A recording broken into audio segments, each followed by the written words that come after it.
Opener right there, and then Vahine behind her. 2.67 for this one, just the one turn. Strong backhand, though, by Vahine.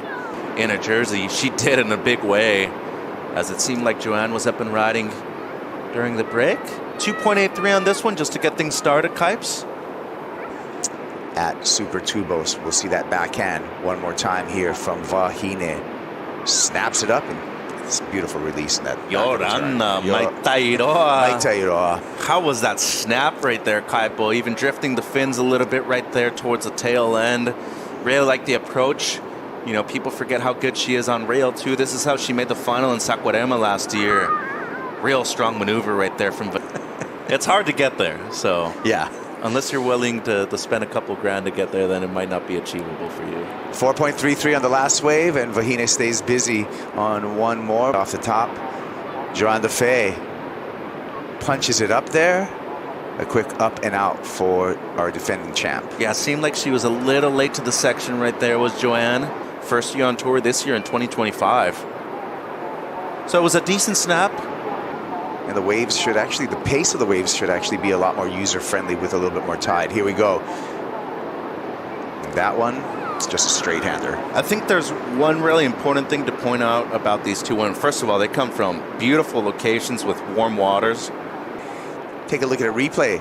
Happened during the break. Yeah, this came in as a 2.77, so at the moment, she's going to keep this as her backup, Kaipo. Nice little layback right there to start things off. About a foot an hour, Kaipo, between the low tide and the high tide. Oh, you did some calculations there. Here we go. Priority with Johanne Defay. Just taps it there. And a nice hook and finish. I mean, really dependable on the backhand for Johanne Defay, seeking a 4.28. Had a major season so far, and Johanne being a vital part of their program, Kaipo. So, quick snap right there. Second one much better, actually engages the rail on the bottom turn. And I would think they're going to consider that second one complete. The wave just doubled up on the inside, and not a whole lot she could have done to come out fully over that second ride. But I honestly could be wrong.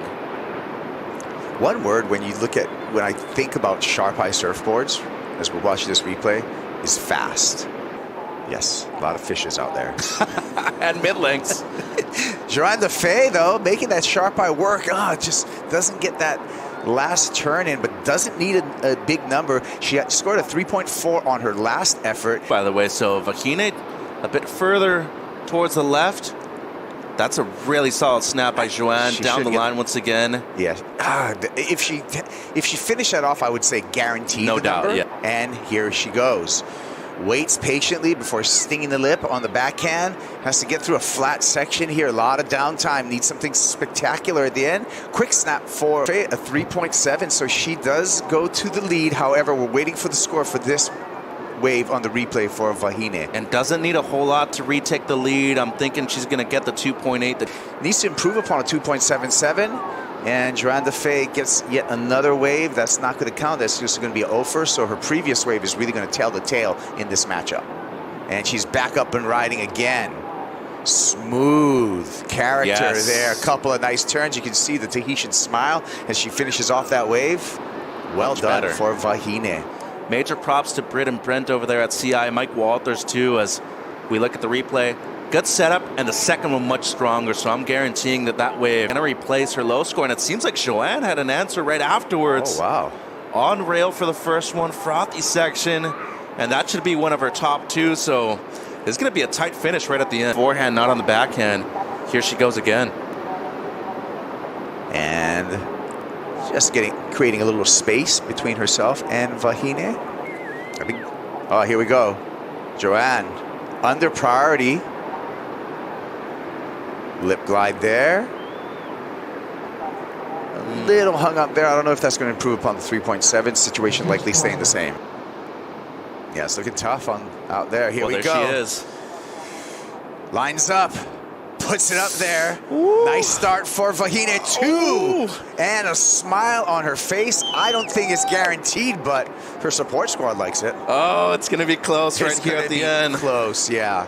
We'll take a look at the replay here. Yeah, good timing, as you said, and a lot of patience, but didn't push too hard, knowing that she still had one more section on offer. And as you said, combined it well. Just to score just a little bit if I had to, be ultra critical. And we're going to hang on for Vahine Fierro, and early indication for Vahine is that it's going to come under the requirement. As we take a look at the numbers here, and that, yeah, there you go. 5.67 though, that made the difference, that right-hander for Johanne Defay.